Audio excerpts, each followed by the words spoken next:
ஜெய் ஸ்ரீராம்.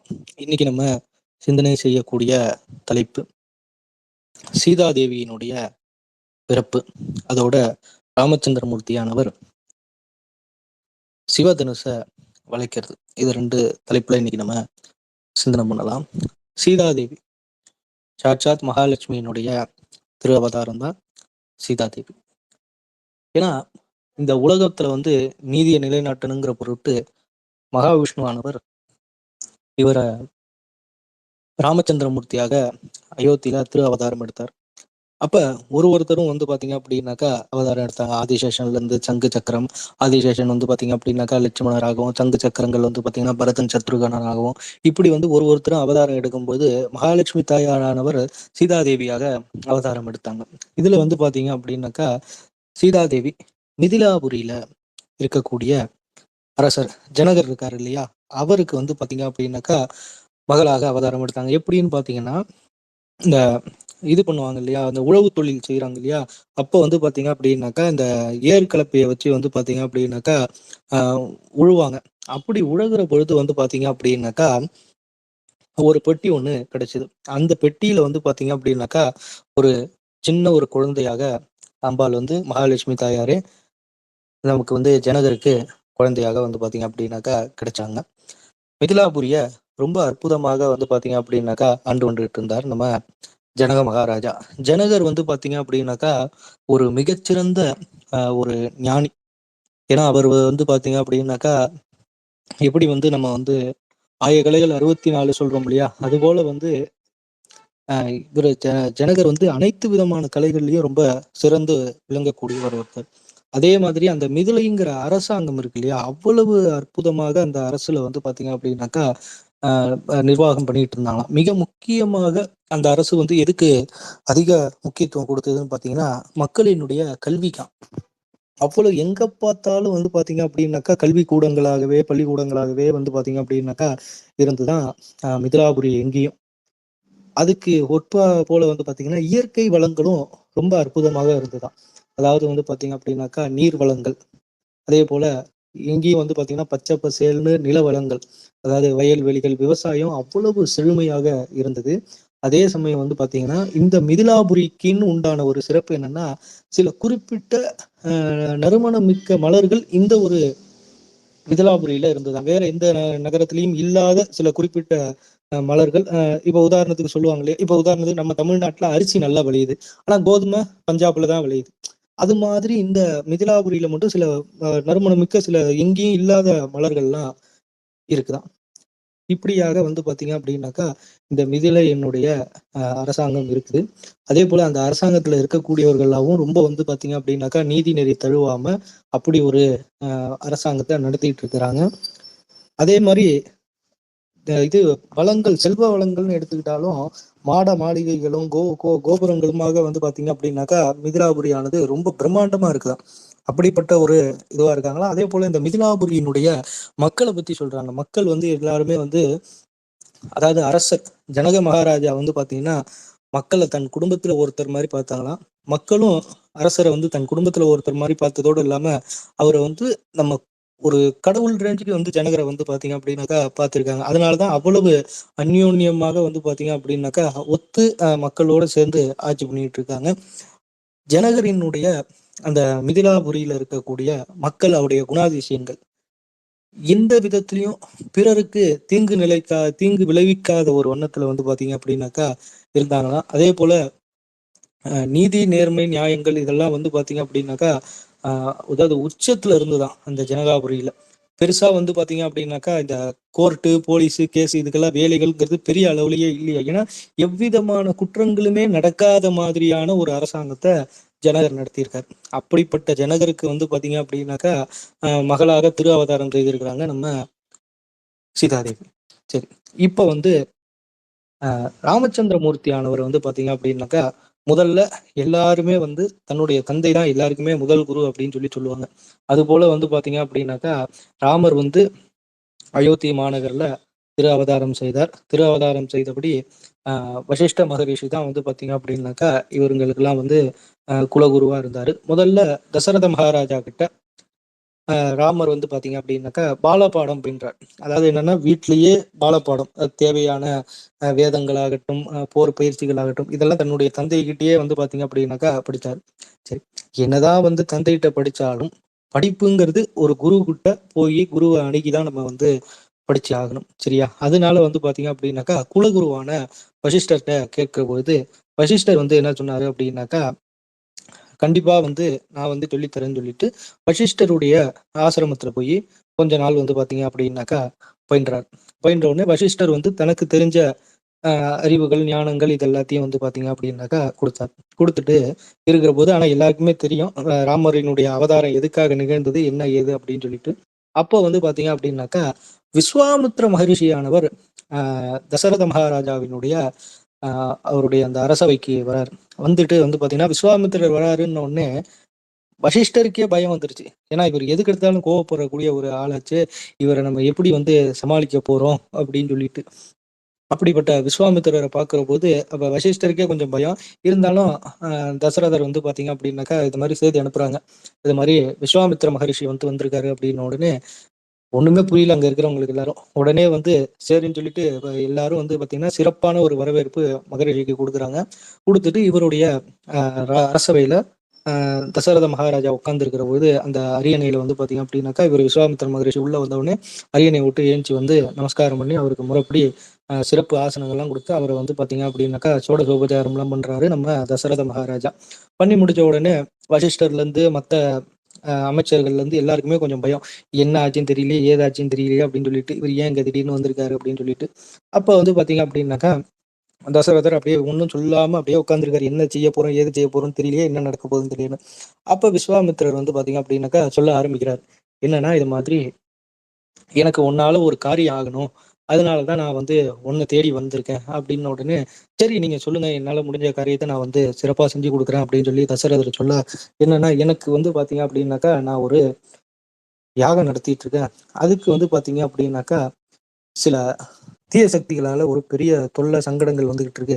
இதை வந்து நிவர்த்தி பண்ணி கொடுக்கணும். அதனால அதுக்கு உங்க அயோத்தியில இருந்து ஒருத்தர் அழைச்சிட்டு போலான்ட்டு வந்திருக்கேன் அப்படின்னு உடனே நீங்க யாருன்னு மட்டும் சொல்லுங்க, நானே வந்து இந்த பிரச்சனையை தீர்த்து வைக்கிறேன்னு தசரத மகாராஜா சொல்றாரு. ஆனா அதுக்கு வந்து விஸ்வாமித்திர மகரிஷி என்ன சொல்றாருன்னா, உன்னால முடியாது தசரதா, உன்னை விட வந்து பாத்தீங்கன்னா அறிவுலையும் வீரத்திலையும் ஞானத்திலையும் சிறந்தவன் ஒருத்தர் இருக்கான், அவனை தான் நான் அழைச்சிட்டு போகிறதுக்கு வந்திருக்கேன் அப்படின்னு உடனே தசரதருக்கு ஒரே இது, என்னடா இது நம்ம தான் இந்த நாட்டினுடைய மகாராஜா, நம்மளை விட வந்து ஒருத்தன் வந்து சிறப்பானவன், அதுவும் அறிவுலையும் சரி வீரத்திலையும் சரி எல்லாத்துலயும் சிறப்பானவன் இங்க யார் இருக்கா அப்படின்னு சொல்லி கேட்கிற போது வாயை விட்டே கேட்டார். சரி முனிவரே நீங்க யாருன்னு சொல்லுங்க, நான் அமுச்சு வைக்கிறேன் அப்படின்னு ஒண்ணு.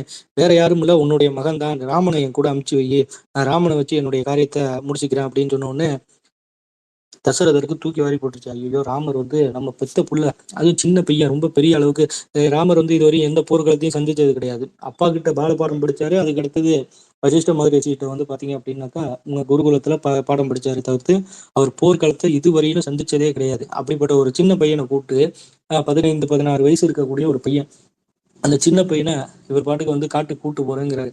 காட்டுக்கு கூட்டு போனா என்ன ஆகும், அங்க இருக்கக்கூடிய சில தீய சக்திகளால அசுரர்களால இவருக்கு என்ன இது பொறுமை அப்படின்னு சொல்லிட்டு தசரதர் ரொம்ப வருத்தப்படுறாரு. வருத்தப்பட்டு சொல்றாரு உடனே என்னன்னா, ராமன் வந்து ரொம்ப சின்ன பையன், அவன் இப்பதான் வந்து பாடம் படிச்சிருக்கான், இன்னும் முழுசாவும் அவன் ஒன்றும் பெருசா முடிக்கல. ஆனா நான் வந்து பல போர்களை பார்த்திருக்கேன், ராம இதுவரை எந்த போருமே பார்த்ததே கிடையாது, பார்த்தது கூட கிடையாது போர் இதுவரையும் கண்ணால. நான் பல போர்கள்ல பங்கு பெற்றிருக்கேன், அதனால நான் வரேன் உங்க கூட, உங்களுக்காக நான் செஞ்சு முடிக்கிறேன் அப்படின்னு. அதெல்லாம் எனக்கு தேவையில்லை, எனக்கு தேவை ராம, கொடுக்க முடியுமா முடியாதான்னு சொல்லிட்டு டக்குன்னு உடனே பாத்தீங்க அப்படின்னாக்கா அவர் கோவம் வந்துருச்சு. ஐயோ இவர் கோவம் வந்துருச்சுன்னு சொல்லிட்டு வசிஷ்டர் குறுக்க புகுந்து இல்ல இல்ல நாங்க ராமனையே அமுச்சு வைக்கிறோம் அப்படின்னு சொல்லி சொல்றாரு. தசரதர் சொல்றாரு வசிஷ்டர்ட்ட, இல்ல ராம சின்ன பையன், எப்படி நான் ராமனை அமுச்சு வைக்கிறது இவரோட அப்படின்னு ஒண்ணு.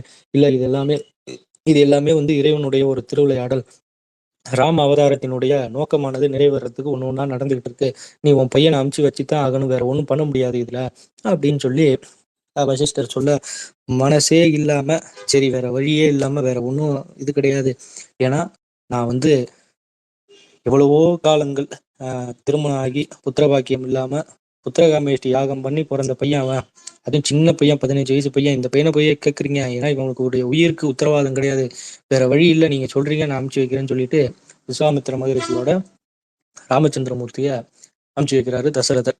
பிரிய மனமில்லாமல் அனுப்பிச்சு வைக்கிறார். தசரதர் வந்து பார்க்கவே இல்லை ராமரை. ஏன்னு கேட்டீங்கன்னா, அவருக்கு மனசு கஷ்டம். என்னடா இது இப்படிப்பட்ட ஒரு பிள்ளைய போய் நம்ம அனுப்பிச்சு வைக்கிறோமே அப்படின்னு சொல்லிட்டு.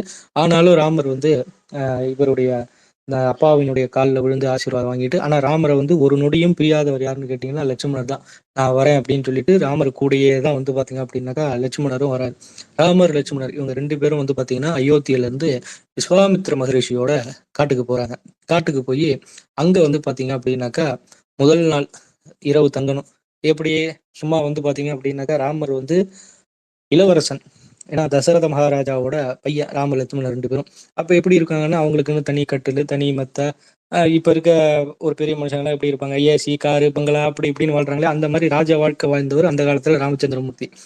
ஆனா, இப்ப காட்டுக்கு போனா எங்க படுப்பீங்க? காட்டுல எங்க இருக்கோ அப்படியே அது இடத்துல படுக்க வேண்டியதுதான். வேற கீழலாம் படுக்கணும். மண்ணு இருக்கும். சரி மண்ணு இருக்கக்கூடாது அப்படின்னாக்கா என்ன பண்ணலாம்னா, அது ஏதாவது இந்த மர கிளைகள் எல்லாம் ஒடிச்சு, அந்த கிளையில இருக்கக்கூடிய இலை இருக்கு இல்லையா? அத எல்லாத்தையும் போட்டு அதுக்கு மேல படுத்துக்கிறாராம். அப்ப வந்து பார்த்தீங்க அப்படின்னாக்கா, விஸ்வாமித்திர மகரிஷியா நினைச்சுக்கிறாராம் என்னன்னா, பகவானே வந்து பார்த்தீங்க அப்படின்னாக்கா இப்படி நம்ம கூட வந்து கஷ்டப்படுறாரு. ஆனா என்ன பண்றது? ராவணனினுடைய சம்ஹாரம் நடக்கணுமே. வேற வழி இல்லையே. இந்த ராமருடைய தரிசனத்துக்காக எத்தனையோ பேர் காத்துக்கிட்டு இருக்காங்க. ஆனா நமக்கு எளிதில இந்த ராமச்சந்திரமூர்த்தியினுடைய தரிசனமானது கிடைச்சிருக்கு. பரவால்ல அப்படின்னு சொல்லிட்டு ரொம்ப சந்தோஷத்துல இருக்கிறாராம்.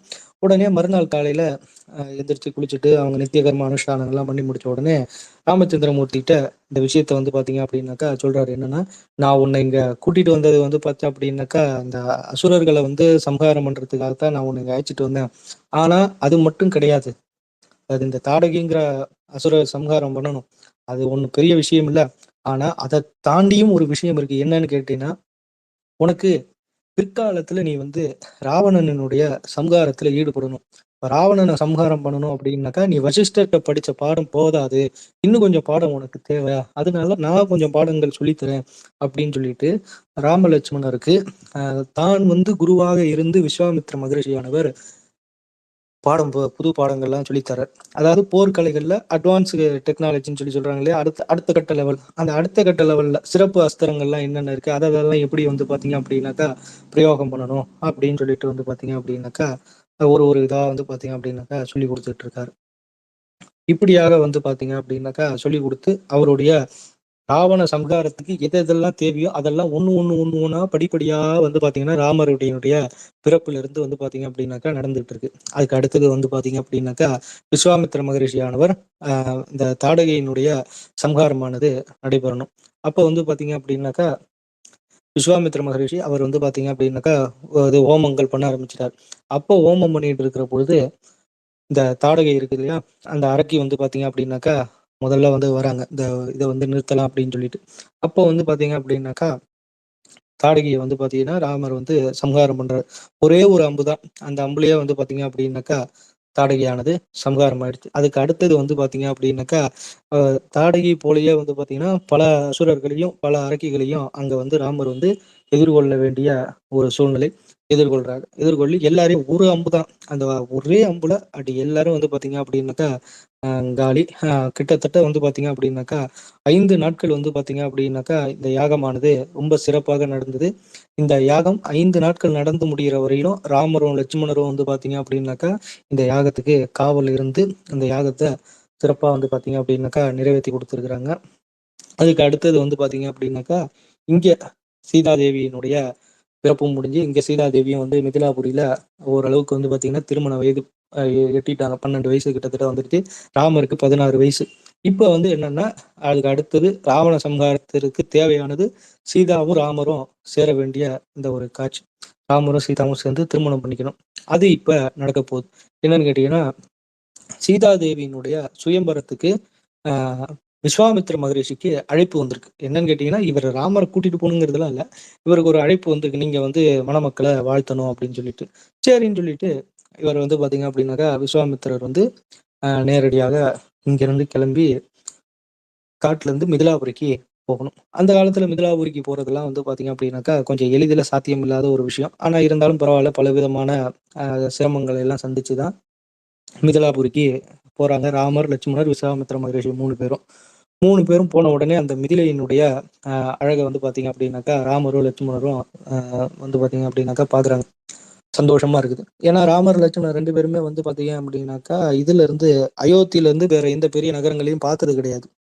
ஏன்னா அரச குடும்பத்து குழந்தைங்க இல்லையா? அதனால மாளிகையிலிருந்து வெளிய வர்றதே கிடையாது. வெளில வந்தா இதோ இப்ப காட்டுக்கு வந்ததுதான். அதுக்கடுத்து நம்ம ஊர பத்தி எல்லாமே தெரியும். அயோத்திய பத்தி. வெளியூர பத்தி தெரியாது இல்லையா? அதனால மிதிலைக்கு வந்த உடனே மிதிலையினுடைய ஒரு ஒரு அழகையும் வந்து அந்த மிதிலையினுடைய இன்ட்ரோடக்ஷன் குடுத்துருப்போம் இல்லையா? எப்படி எல்லாம் மிதிலை நகரம் இருந்ததுன்ட்டு. அத எல்லாத்தையும் ராமரும், லட்சுமணரும் அப்படியே பார்த்து அப்படியே சந்தோஷப்படுறாங்க. என்னடா இது! இந்த நகரம் வந்து இவ்வளவு அருமையா இருக்கு. மக்கள் இவ்வளவு இனிமையா இருக்கிறாங்களே! ரொம்ப சந்தோஷமா இருக்கு. அப்படின்னு சொல்லி 2 பேரும் 3 பேரும் பார்த்துட்டு இருக்கும்போது ஊருக்குள்ள போறாங்க. ஊருக்குள்ள போகிறபோது, இருக்கிறதுலயே பெரிய ஒரு மாளிகை தெரியுது. அந்த மாளிகை தான் ஜனக மகாராஜாவினுடைய மாளிகை.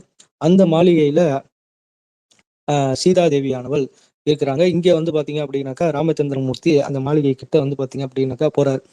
போகிற பொழுது வந்து பார்த்தீங்க அப்படின்னாக்கா, முதல்ல ராமரும், சீதாவும் நேருக்கு நேர் வந்து பார்த்தீங்க அப்படின்னாக்கா சந்திச்சுக்கிறாங்க.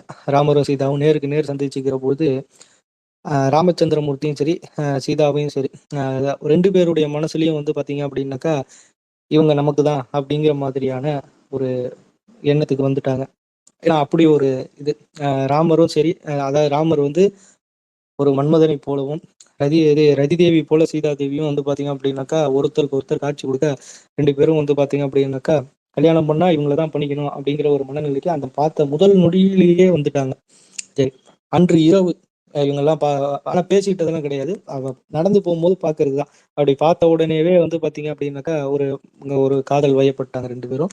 அன்னைக்கு ராத்திரி வந்து பார்த்தீங்க அப்படின்னாக்கா, முழுக்க முழுக்க ராமச்சந்திரமூர்த்தியானவர் தூங்கவே கிடையாது. என்னன்னா, "என்ன இது இவ்வளவு ஒரு அழகான பெண்ணா இருக்கா? அ இந்த பெண்ணுடைய அழகு வந்து என்ன வந்து ரொம்ப இது பண்ணுதே! என்னால வந்து நிம்மதியா இருக்கவே முடியலையே! நான் வந்து எந்த பெண்ணையும் பார்த்து என் மனசுக்குள்ள இப்படி ஒரு எண்ணங்கள் வந்ததே கிடையாதே! நான் வந்து தவறு பண்றேனோ! இந்த பெண்கள வந்து நம்ம தெய்வமா நினைக்கிறோம். ஆனா எப்படி ஒரு பெண்ண பார்த்து எனக்கு இந்த மாதிரியான ஒரு எண்ணம் வரலாம்? குற்ற உணர்வா இருக்கே!" அப்படி இப்படின்னு சொல்லி பலவாறு வந்து பார்த்தீங்கன்னா, தனக்கு தானே புலம்பிக்கிறார் ராமர். ஒரு பக்கம் இந்த பெண்ண பார்த்த உடனே, சரி நமக்கு வந்து எந்த பெண்ணையும் பார்த்து தோணாத ஒரு ஈர்ப்பு இந்த பெண் மேல தோணியிருக்கு அப்படின்னாக்கா, இவ தான் தனக்கு மனைவி. இவ தான் என்னுடைய மனைவி அப்படிங்கிற ஒரு எண்ணமும் ராமருக்கு இருக்கு. இன்னொன்னு என்னன்னா, ஐயோ! யார் என்னன்னே தெரியலையே! ஏன்னா உண்மையிலேயே அதுதான் சீதாதேவின்னு இவருக்கு தெரியாது. பேரு கூட தெரியாது. யார் என்னன்னே தெரியலையே! இந்த பொண்ணு வந்து ஏற்கனவே ஒருத்தருக்கு நிச்சயமான பொண்ணாக இருந்தா என்ன பண்றது? இல்ல திருமணம் ஆன பொண்ணா இருந்தா என்ன பண்றது? நம்ம இன்னொருத்தர் என்னுடைய பத்தினிய நினைச்சுட்டோமா? அப்படியா? இப்படியான்னு சொல்லி அதாவது சொல்லுவாங்கல்ல, "நீயே கற்பனை பண்ணிக்கிறப்பா பல விஷயத்த" அப்படின்னு. அது மாதிரி வந்து பார்த்தீங்கன்னா, ஏகப்பட்ட கற்பனை ராமருக்குள்ள ஓடிக்கிட்டே இருக்கு. அ தூங்கவே இல்ல. புலம்பிக்கிட்டே இருக்காரு சீதாவ நெனச்சு, நெனச்சு, நெனச்சு. அந்த பக்கம் பார்த்தீங்கன்னா, சீதாதேவிக்கும் இதே ப்ராப்ளம் தான். ராமர நெனச்சு, நெனச்சு, நெனச்சு சுத்தமா அந்த அம்மாவும் தூக்கமே இல்ல. இப்ப அந்த அம்மாவுக்கு என்ன பிரச்சனைன்னா, இவருக்கு அந்த அம்மா யாருன்னு தெரியாது. அதே மாதிரி அந்த அம்மாவுக்கு இவரு யாருன்னே தெரியாது. ஆனா என்னன்னா, நாளைக்கு வந்து தனக்கு திருமணம் ஆகப் போகுதுங்கிறது தெரியும். ஏன்னா நாளைக்கு சுயம்வரம் கன்ஃபார்ம் சீதாதேவிக்கு. நாளைக்கு வந்து நம்ம சுயம்வரம் நமக்கு நடக்கப் போகுது. ஆனா இன்னைக்கு வந்து வேற ஒரு ஆண்மகன பார்த்து நம்ம மனசு இந்த மாதிரியாக ஈர்க்குதே அப்படின்னு சொல்லிட்டு ஒண்ணும் புரியல சீதாதேவிக்கு. அ ரொம்ப வருத்தப்படுறாங்க. இப்படியாக இருக்க மறுநாள் காலையில 2 பேரும் முதல் நாள் அந்த சந்திச்ச அன்னைக்கு ராத்திரி 2 பேரும் தூங்கல. மறுநாள் காலையில வந்து பார்த்தீங்க அப்படின்னாக்கா, சீதாதேவி சுயம்வரமானது ஏற்பாடாகுது. விஸ்வாமித்திரருக்கு அழைப்பு வந்ததுனால, ராமரும், லட்சுமணரும் அந்த சுயம்வரத்துல கலந்துக்கிறாங்க. சரி, இப்ப வந்து சுயம்வரம் எப்படி அப்படின்னு சொல்லிட்டு பார்க்கலாம்.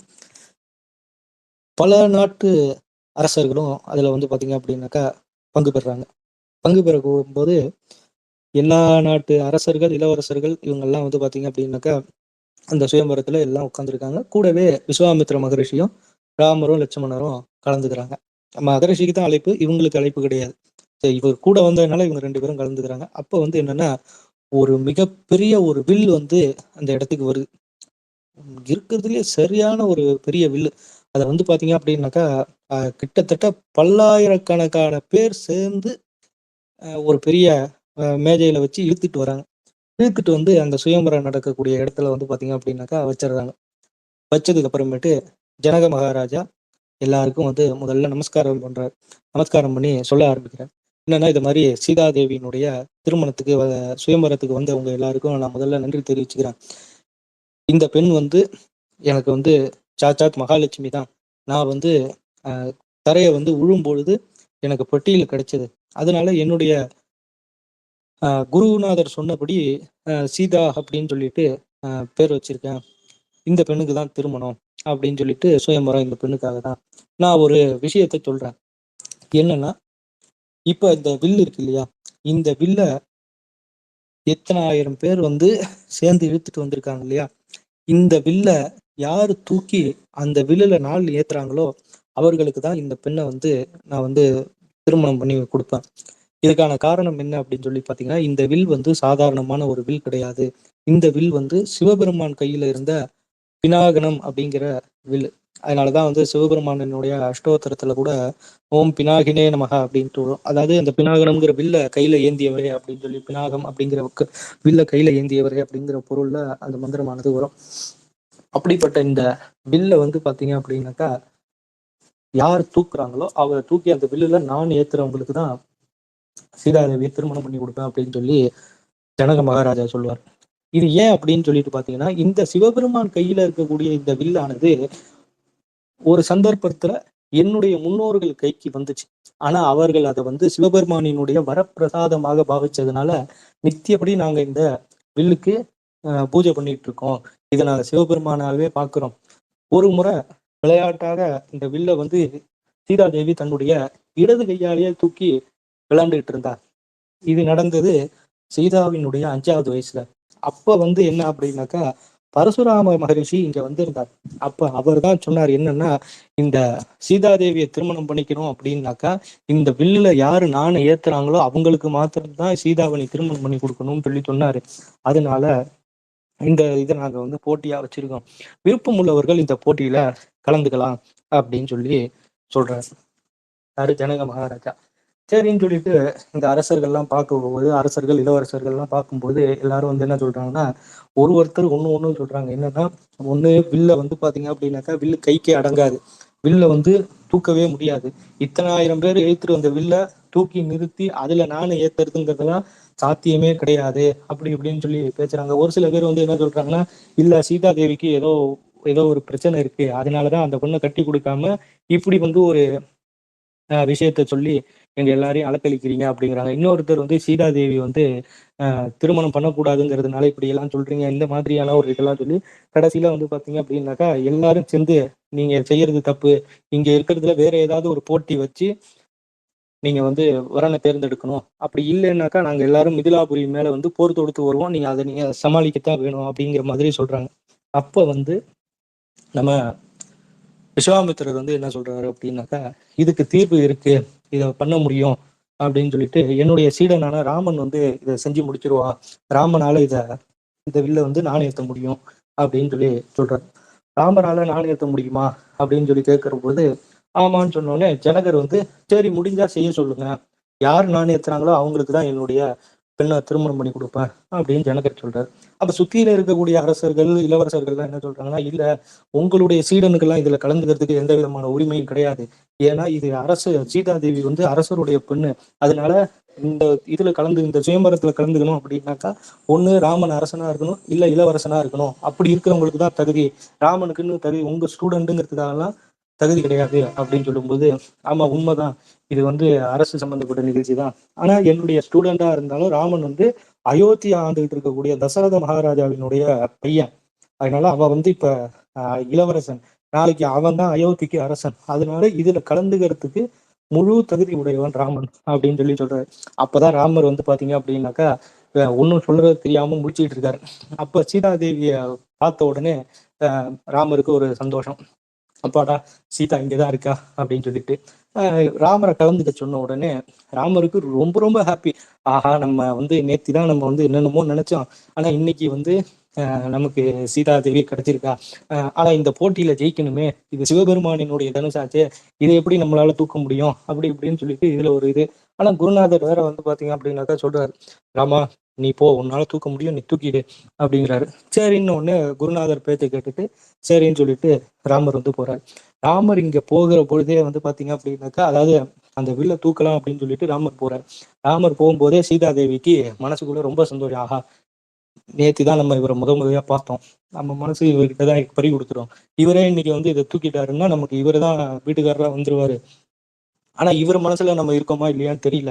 ஆனா பரவாயில்ல, நம்மளுடைய அந்த ஒரு காதலானது நிறைவேறும் அப்படின்னு சொல்லிட்டு அந்த ஒரு எண்ணத்தோட சீதாதேவி சிவபெருமான் இடத்துல பிரார்த்தனை பண்றாங்க. என்னன்னா, எப்படியாவது சிவபெருமானை எப்படியாவது இவர் வந்து இந்த வில்ல தூக்கணும். அதுக்கு நீங்க தான் அனுகிரகம் பண்ணணும் அப்படின்னு சொல்லிட்டு.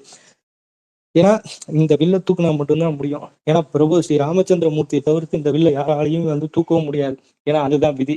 அதனால வந்து ராமர் வந்து அந்த வில்லு கிட்ட போன உடனே இறைவனை சிவபெருமான நினைச்சு அவரும் பிரார்த்தனை பண்றாரு. நான் இந்த வில்ல வந்து தூக்கணும், அதுக்கு வந்து ஈசன் வந்து அனுகிரகம் பண்ணணும்னு சொல்லிட்டு ராமரும் பிரார்த்தனை பண்ணிட்டு வில்லு கிட்ட போய் அப்படி வில்ல கையை வைக்கிறாரு. பல ஆயிரக்கணக்கான வீரர்கள் சேர்ந்து தள்ளிட்டு வந்த ஒரு வில்ல ராமர் அழகா கையை வச்சு பிடிச்சி அழகா தூக்கிடுறாரு. தூக்குனதுதான் ராமர் தூக்குன உடனே அங்க இருக்கிற எல்லாருக்கும் ஒரு பெரிய ஒரு சந்தோஷம். ஆனா அந்த வில்ல தூக்குன உடனே அந்த இடமே ஒரு ஆட்டம் ஆடி போயிடுது. ஏன்னா அப்பேற்பட்ட வில்லு இல்லையாது, அது தூக்குன உடனே இடமே ஒரு ஒரு ஆட்டம் ஆடுது. அதுக்கப்புறம் அங்க இருக்கிறவங்க எல்லாருக்கும் ஒரு சந்தோஷம். அப்பாடா ராமர் வந்து வில்ல தூக்கிட்டாரு அப்படின்னு சொல்லிட்டு. அப்படி வில்ல தூக்கிட்டு அந்த வில்லுல நான் ஏத்தலாம்னு சொல்லி போகிற பொழுது, இந்த நாணை தூக்கி இதுல பிடிச்சி இப்படி கட்டுகிற பொழுது அந்த வில்லானது உடைஞ்சிருச்சு. ஆனா இதுக்கு ராமருக்கு எந்த விதமான சம்பந்தமுமே இல்லை. வில் வந்து அஹ் உடைஞ்சதுக்கு ராமருக்கு எந்த சம்பந்தமும் இல்லை. அப்போ வந்து அங்க இருக்கக்கூடிய இருக்கிற பெரிய குருமார்கள் எல்லாம் பேசி வந்து என்ன சொல்றாங்க அப்படின்னாக்கா, ராமன் வந்து வில்ல தூக்கி நான் ஏத்த முயற்சி பண்ணும்போது வில்லு உடைஞ்சுது. அதனால யாராலையும் தூக்க முடியாத வில்ல வந்து ராம தூக்கிட்டான். அதனால ஜனகர் வந்து உங்களுடைய புதல்வி சீதாவை வந்து நீங்க ராமனுக்கு தான் கல்யாணம் பண்ணி கொடுக்கணும். இதுதான் முறை அப்படின்னு சொன்ன உடனே ஜனகரும் ஒத்துக்கிட்டாங்க. சீதாதேவில இருந்து எல்லாருக்குமே சந்தோஷம். இப்ப அடுத்தது என்னன்னா, தசரத மகாராஜா இதுக்கு ஒத்துக்கணும். தசரதரை போய் பார்க்கணும். அதுதான் வேலை. இது வந்து ராமர் வந்து இப்படித்தான் வந்து வில்ல வளைச்சார். அதுக்கு அடுத்தது சீதாதேவியையும் ராமச்சந்திரமூர்த்தியும் திருமணம் பண்ணிக்கக்கூடிய நிகழ்வு. இதை வந்து நம்ம நாளைக்கு சிந்தனை பண்ணலாம். இன்னைக்கு வந்து ராமர் வில்ல வளைத்த நிகழ்வும் சீதாதேவி பிறப்பும் சிந்தனை பண்ணது மிகுந்த மகிழ்ச்சி அளிக்கிறது. வாய்ப்பளித்த அடியார்களுக்கும் இறைவனுக்கும் நன்றி கூறி அடியனுடைய உரையை நிறைவு செய்து கொள்கிறேன். சிவாய நம. திருச்சிற்றம்பலம். ஜெய் ஸ்ரீராம். ஸ்ரீராம ஜெய ராம ஜெய ஜெய ராம.